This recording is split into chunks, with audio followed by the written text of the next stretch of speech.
धीर्धयनं श्रवणपटे यतिवरा महावाक्य जनार्दन सच्चिदानन्दत्वं शरणं व्रजेश। यादवेन्द्रं दयादाता पुण्डरीक्षा क्षीरसागरशयनं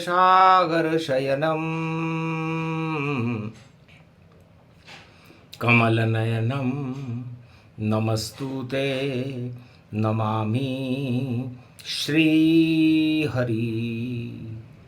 धैर्य से जिसको धारण किया जाता है, कर्णपटुओं से जिनका पान किया जाता है, ऐसे सच्चिदानंद भगवान श्री यादवेंद्र सरकार को मैं नित्य ही चिंतन करता हूँ, नमन करता हूँ। जिनको नमन करने से मंगल आदि मंगल तो हो ही जाते हैं, साथ ही में बहुत बड़ा बल मिलता है मनुष्यों को। सावन भादो मास में और करो राम को याद, ओम नमः शिव जपते रहो तो राम सुने फरियाद। एक समय की बात है, त्रेता युग उसे जान, करी मित्रता राम से और करवा रहे हनुमान। अग्नि साक्षी करके रक्षा बंधन पर सुग्रीव को मित्र बना दिया राम। पंपापुर में हनुमान ने किया एक शुभ काम। जा सुग्रीव तेरी रक्षा होगी और राजा तुझे बनाए, और तेरे शत्रु सब मर जाएंगे, कोई बचेगा ना। जय श्री राम बोल सुग्रीव, तो ऋषि मुख पर्वत गति पावा। सीता खोज राम वहावा, हनुमत कंधे लिए बिठाई। राम लखन दोनों ही भाई, बैठे पंपापुर ऋषि मुख और पर्वत सुंदर जान। घास फूस की कुटी बनाई, उसमें बैठ गए राम। तब सुग्रीव हनुमान बुलाया और राम मित्रता दी करवाया। राम और सुग्रीव दोनों और बन गए परमहु मित्र। सीता खोजने में मदद करेगा, यह प्रसंग विचित्र। किष्किंधा ये कांड है और कीस बंदर को जान, और उस कंधे पर बैठ गए लखन राम भगवान। किष्किंधा, कीस का मतलब बंदर होता है। भगवान शंकर कहते हैं, उमा जी मैं इस लीला को देखकर चकित रह गया कि मैं ही वह हनुमान हूँ, एकादशवां रुद्र, और मेरे ऊपर बैठ गए राम लखन सुंदर स्वरूप। धन्य हो गया उमा में और बना अंजनी लाल, और सुग्रीव से करवा दी मित्रता। ये त्रेता का काल। तब सुग्रीव से मैंने पूछा, राम पूछ रहे हैं क्या मित्र तुम्हारे के अंदर? मित्र का संकट तिल भर हो तो भी पर्वत समान उसे मानूंगा, और क्या संकट है मित्र तुझ पर, मैं पल भर में ही हटा दूंगा।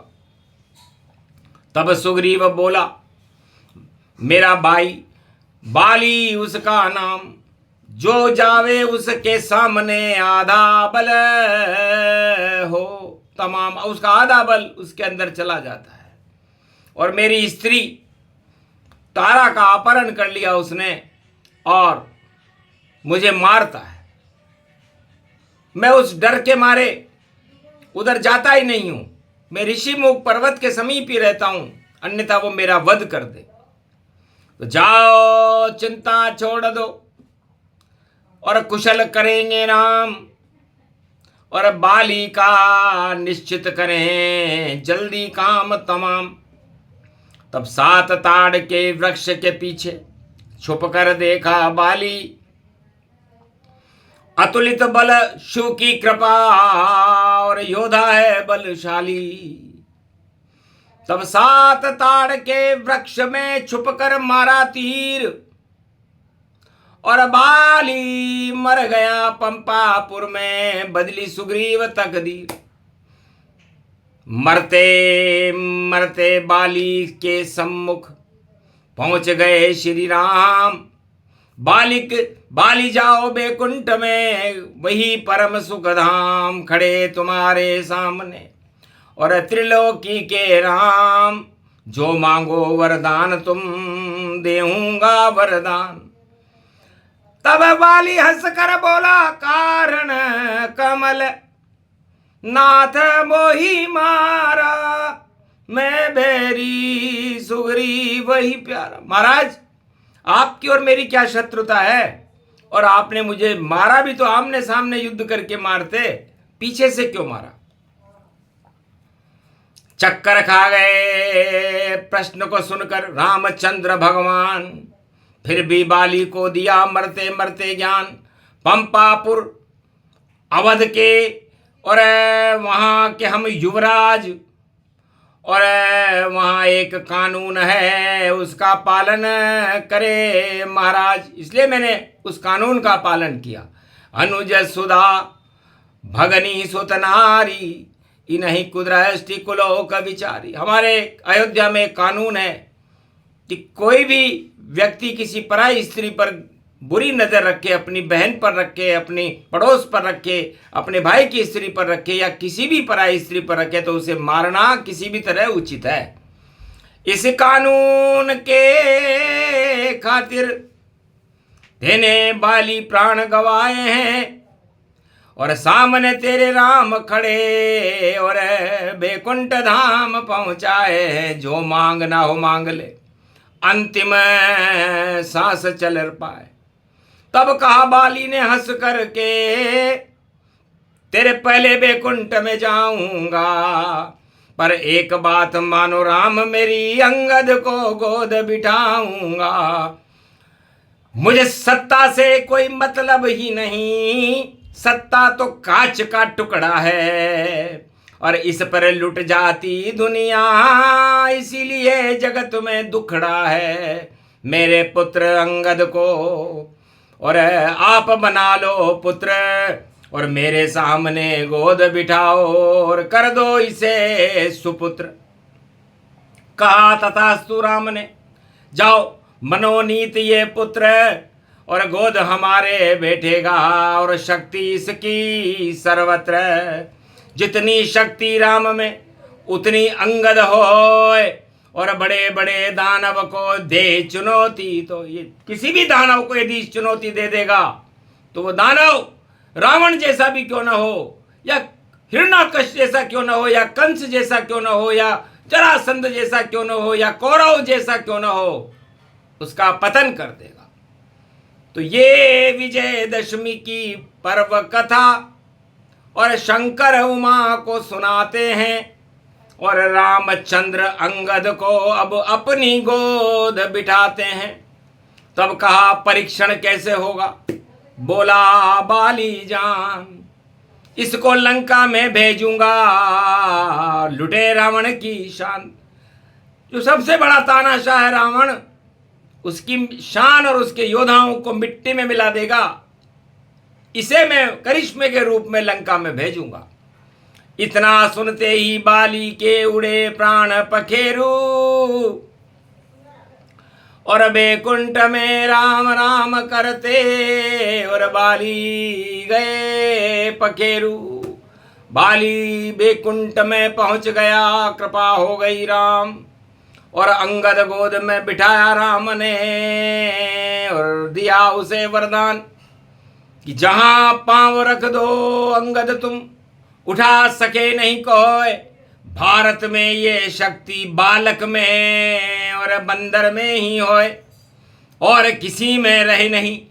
युग कोई सा होए, जो राजा टकराए बालक से, तो उसका राज ताज क्षय होए। रावण का तुम ताज गिरा दो, और जाओ लंक में करो प्रवेश, और देव चुनौती राम की, कर दो तय सुरनैश। सुनकर बालक अंगद मुस्काया, कृपा करी अंगद रघुराया। आखिर राज तिलक सुग्रीव के, और करा राम ने जाय। पंपापुर का राजा देखो, बन सुग्रीव हर्षाय। और फिर सीता की खोज में और चले सुग्रीव अंगद नल नील। आखिर पता लगा लिया लंका लंका में सीता बैठी हुई है रावण के यहां। तब कहा राम ने अंगद से, और मैं रावण का ताज गिराता हूं, सागर तट पर मैं तीर चलाऊं, और रावण त्रिकोट गिराता हूं। तो नृत्य कर रहा देख रहा रावण, और त्रिकूट पर्वत सुंदर था। जब तीर चलाया रघुवर ने, तो ताज जमी के ऊपर था। धड़ धड़ धड़ धड़ गिर गया ताज, और अपशगुन रूप गति होय। शनिवार को शनि लग गया, रावण ही क्षय होय। पंडित और पुजारी पुरोहित और योद्धा सब घबराए। नहीं कोई मरुत चली आकाश में, और सावन में ताज गिर जाए। बिना भूकंप बिना बिजली चमके, और ये ताज कैसे गिर गया। कहा पंडित ने माल्यवंत ने, महाराज ताज गिरे जब आगे, तो शुभ शगुन लंका के हो गए हैं, और अशुभ शगुन सब भागे। महाराज आगे ताज गिरना बहुत शुभ होता है। बर्खास्त करी रावण ने सभा, मन ही मन में घबराया है। ये कैसे गिर गया ताज मेरा, मुझे नहीं समझ में आया है। और राजमहल के अंदर सो गया डर कर रावण चुपचाप। सुबह उठा तो लंका में देखा बंदर आए। एक बंदर को देखकर रावण गया घबराए। कड़ी सुरक्षा है भैया, तू अंदर कैसे आए। कहा रामदूत मैं अंगद मेरा, और पुत्र बालिका जान, और राम संदेशा लाया हूं रावण इसको मान। छोड़ दे सीता महारानी को, और क्षमा मांग लेता है, वरना तेरी योद्धाओं की और हालत बुरी हो जाए। दई चुनौती रावण भी हंसने लगा चपचाप। अरे मेरे पिता बाली ने तुझको दिया दबा कर खाक, तुझे खाक में दबा कर मेरा पिता बाली 7 चक्कर पृथ्वी के काट चुका, उसका लड़का हूं।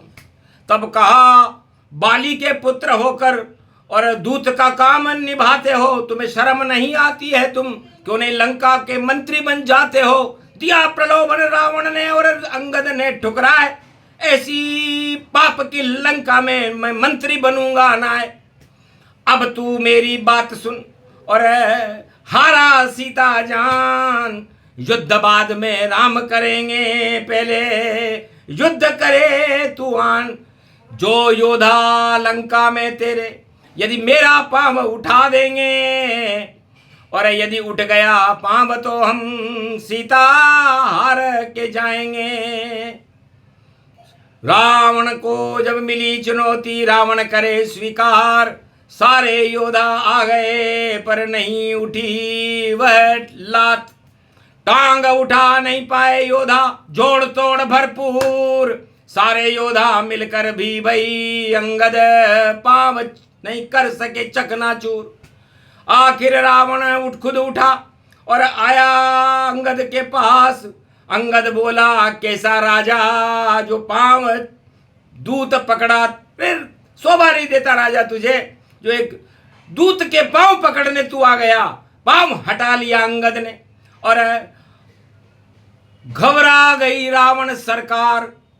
अरे एक बालक ने खेल बिगाड़ दिया, हार गया रावण दरबार। तो वही हालत कलयुग में भी और पुनरावृत्ति हो, बालक बंदर बन गए। और सुंदर कांड अब हो, तो सुंदर कांड में हो गए सारे ही सब काम, और लंका कांड में लंका जल गई, रावण हुआ शमशान।